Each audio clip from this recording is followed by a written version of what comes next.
Toujours la paracha qu'on lira Be'ezrat Hashem ce Shabbat, parachat Shemini. Dans notre paracha, il est cité tous les animaux, les poissons, les volatiles qui sont cachers ou qui ne sont pas cachers. Dans Perek Yud Aleph, Pasuk Bet, c'est marqué Daberu el Bnei Israël lemor, Zot achaya asher tochelu mikol habe'ema asher ala haaretz.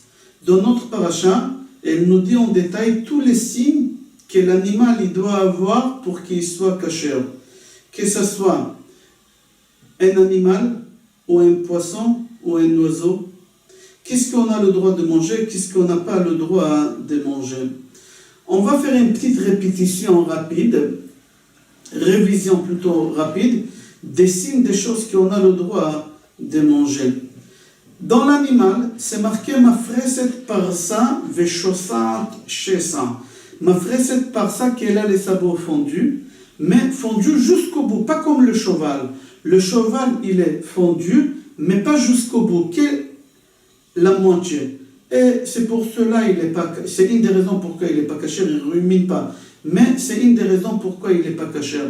L'animal, il faut qu'il soit fondu jusqu'au là-bas. Mafreset parsa veshosat shesa.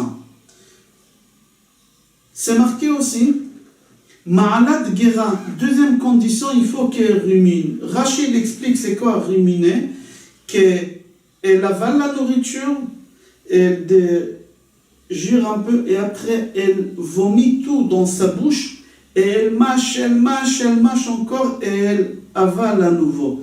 C'est comme ça Rachid explique ruminer. Pourquoi Rachid explique ça au détail? On va comprendre tout à l'heure. Après la Torah, elle nous parle des signes dans les poissons. Quels poissons ils sont cachés? Là-bas, la Torah nous dit Kol asher los napir vekaskeset. Chaque poisson qui a les nageoires et les écailles, ils sont cachés. Ça nous arrive souvent qu'on se trouve dans des pays où il n'y a pas de restaurants cachés, il n'y a pas de magasins cachés. Alors on se dit, alors si c'est pas caché, j'ai le droit de manger les poissons. Les poissons, ils sont cachés, le thon, il est caché, le saumon, il est caché. C'est une erreur, une très très grosse erreur. Premièrement, le four où on a fait cuire, il n'est pas caché. La marmite, elle n'est pas cachée. Les ingrédients, ils ne sont pas cachés. Même si vous allez dire dans une assiette jetable, même si vous allez dire faire bouillir de l'eau dans une nouvelle marmite, c'est faux. Il y a des poissons qui ont des écailles, mais ils ne sont pas cachés. Il y a des poissons au moment qui se trouvent dans l'eau, ils ont les écailles et les nageoires. Au moment qu'on les retire de l'eau, tous les écailles tombent, ils perdent les écailles, ces poissons, ils ne sont pas cachés. Même si dans l'eau, ils ont les écailles et les nageoires. Pas tous les thons, ils sont cachés. Il y a des dizaines de sortes du thon.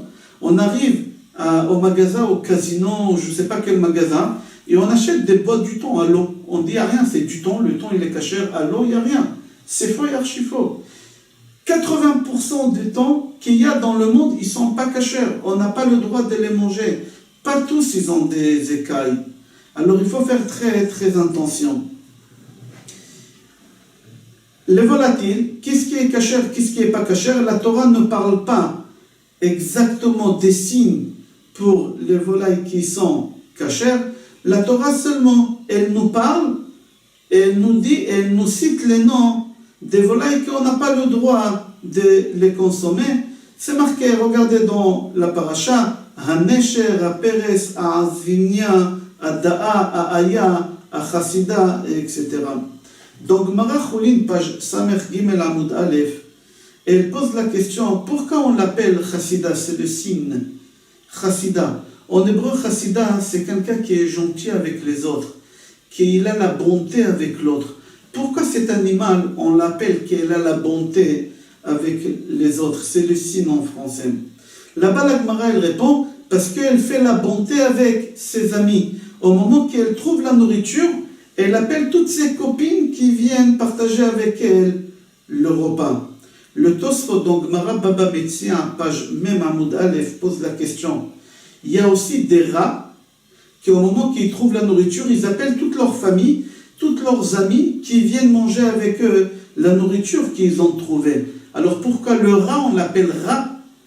Et cet animal ici, on l'appelle chassida, qu'elle a la bonté eux aussi, ils appellent leur famille.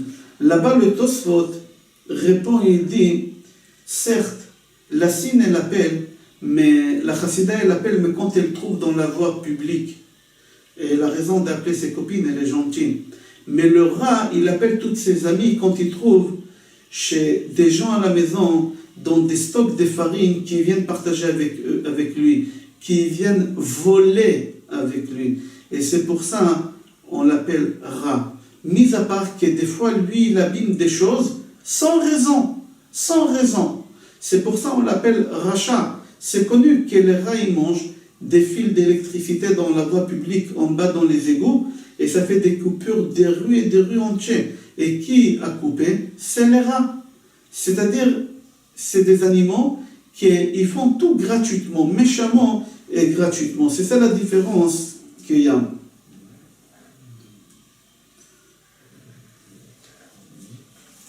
Il faut savoir que les signes qu'on a dit dans les animaux, qui sont cachers ou qui ne sont pas cachers, il faut savoir que chez l'homme aussi il y a des signes pour savoir si l'homme il est cacher, oui ou non. Même chez l'homme, l'homme il est obligé d'être ma'ale gera. L'homme il doit ruminer. C'est-à-dire quoi ruminer? C'est ma'ale gera. Gera en langage biblique, c'est l'argent. Esrim gera, par exemple, c'est marqué dans la Torah, Esrim gera. C'est-à-dire l'homme il doit prélever ma'ale gera. Prélever gera, l'argent. Il doit prélever la tzedaka. Mafris, par ça, mafris, c'est couper. Couper son pain et donner aux pauvres. Alors un juif qui a ces deux signes que l'animal a, ma'ale gera, rumine. C'est-à-dire quoi rumine? Il fait monter gera, l'argent aux pauvres. Ou mafris, par ça, il coupe son pain aux autres. Ça veut dire qu'il a les sabots fondus. Il est cacher. Cet homme, il est cacher. Rav Kanievski Shlita, il explique autrement ces signes chez l'homme, ma'ale gera qui rumine. Il dit comme l'animal, elle mange, elle avale, et après, elle rumine, elle fait sortir encore sa nourriture, et elle mâche, et elle mâche, et elle mâche bien, comme il explique Rashi, après il avale. Rav Kanievski Shlita, il dit, un juif, il doit être comme ça. Un juif, au moment qu'il a étudié une Gemara, qu'il a étudié une Mishnah, et qu'il a avalé, et qui croit que ça y est, c'est acquis, c'est faux et archi faux. Il faut répéter encore, il faut revomir cette Gemara, il faut revomir cette Mishnah. Elle a étudié encore et après l'a avalé. On raconte une histoire qu'un jour, il y a un Rav, je citerai son nom, un élève, il est parti voir son Rav et il lui a dit, j'ai étudié la Gemara plusieurs fois et je n'arrive pas à acquérir cette Gemara, je ne sens pas que cette Gemara, je l'ai acquis comme il faut. Alors il lui a dit, qu'est-ce que tu crois? En 17 fois, tu crois que tu l'as acquis? Pas du tout. Il faut répéter. Tout à l'heure, je trouverai le nom de ce rabbanim et je vous dirai. On continue à développer, qu'est-ce qu'il a dit Rav Kanievski, qu'au moment que tu as étudié une Gemara, tu dois la revomir encore et la réviser et encore, et après la avaler. Là-bas, Rav Kanievski dit, que ce soit pour une Mishnah, pour une Gemara, même pour une page de Gemara. Il dit, ne sois pas fainéant. Contraire, au moment que tu as une mitzvah, il faut être le premier à courir et à faire cette mitzvah. Comme c'est connu que Nathan Hanavi, il a dit à David Amelech de construire le Beth Amikdash à 2h du matin. Nathan, il rentre chez lui et Akadosh Baruch Hu, il lui dit, va voir David Amelech tout de suite, tu lui dis non. Que ce n'est pas à lui de construire le Beth Amikdash, c'est à son fils Shlomo. Alors Nathan, il a dit, c'est pas la peine de courir à 2h du matin, il ne va pas construire le Beth Amikdash à 2h du matin. Ça peut attendre, demain matin, la première heure. Akadosh Baruch Hu, il a dit à Nathan, tu ne connais pas David. David, il est très chaud. Au moment qu'on lui dit de faire une mitzvah, il n'y a rien qui peut l'arrêter dans les 5 minutes. Il y a des tracteurs, il y a des bulldozers sur le terrain, les plans, les autorisations de la mairie. En 5 minutes, tout est prêt. Alors c'est pour cela, tout de suite, tu vas lui dire. Et Nathan, il a couru tout de suite à 2h du matin chez David Amelech pour lui informer de l'erreur qu'il a eue et qui n'est pas à lui de construire le Beth Amikdash. Pourquoi? Parce que David Amelech, il avait, comme le Rav Kanievski, il a dit, ne pas laisser traîner les choses. Tout de suite, allait les faire. J'ai trouvé les noms des rabbanim. Rav Chaim Mivolojin, il a demandé à son maître Agra, à Gaon Mivilna. Il lui a dit, j'ai étudié Seder Moed 17 fois et je ne sens pas que je l'ai acquis comme il faut.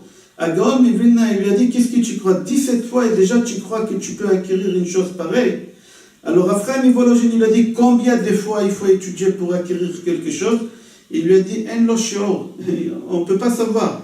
Il faut que tu répètes jusqu'à ce que tu aies acquis cette chose-là.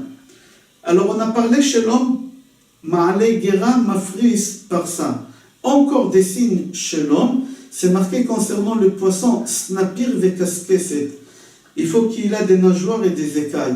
Snapir, Lachon sonne PR sonne kavod. Snapir, ça veut dire haïr les honneurs. Haïr les honneurs. Un juif qui haït les honneurs, c'est un bon juif. Kaskeset, kas. Kas, en araméen, ça veut dire cacher. Bien cacher tes bonnes midot pour que tu ne sois pas orgueilleux. C'est marqué dans Gemara, Souka, page même tête, Amoud, Bet, que être pudique, c'est quelqu'un qui se sauve des honneurs. Et celui qui est pudique, c'est-à-dire qui se sauve des honneurs, c'est quelqu'un qui est pur. C'est-à-dire le signe de la pureté chez l'homme aussi, il y a comme chez les animaux. La Gemara Brachot, page Hei Amoud Bet, elle raconte que Rabbi El-Azar, il est tombé malade. Rabbi Yochanan, il est rentré lui rendre visite. Et il a vu que Rabbi El-Azar, il habitait dans une maison obscure. On ne voyait presque rien du tout. Pour cela, Rabbi Yochanan, tellement il était beau, Galil et Daré, il a levé la manche de sa chemise et il a découvert sa main et avec sa peau, il a éclairé la maison. Alors on pose la question, pourquoi il avait besoin de lever la manche de la chemise? Son visage, il n'était pas assez rayonnant pour éclairer la maison. Rav Shach, Zichrono Libracha, répond, il dit chaque chose qui est découverte, qu'on le voit, il ne peut pas rayonner. Les choses qu'on les cache, pudiques, avec la pureté qu'ils acquis, comme on a expliqué tout à l'heure, ils peuvent rayonner. Comme ça, il a dit Rav Shach. Il continue Rav Shach, il dit, un homme qui publie ses bonnes actions qu'il fait, au moment qu'il arrivera au tribunal céleste après ses 120 ans, on va lui dire, ta carte bleue, il n'y a plus de crédit là-bas. Elle est consommée, tu as fini ton crédit. Avec les honneurs que tu as eu ici dans ce monde, certes tu as fait de bonnes actions, mais tu as été payé dans ce monde en bas en racontant tout ce que tu as fait. Les gens ils t'ont applaudi, ils ont écrit des articles sur toi dans les journaux, sur beaucoup de choses, on a publié partout ce que tu as fait. Tu as consommé ton crédit, ta carte bleue n'a plus de crédit. Désolé, on ne peut rien faire pour toi. Jusqu'ici, on voit c'est quoi les signes des choses que l'homme il doit avoir pour que ça soit kasher. Je vous souhaite Shabbat Shalom, Bracha ve'atzlacha, Besorot Tovot et Kol Tov.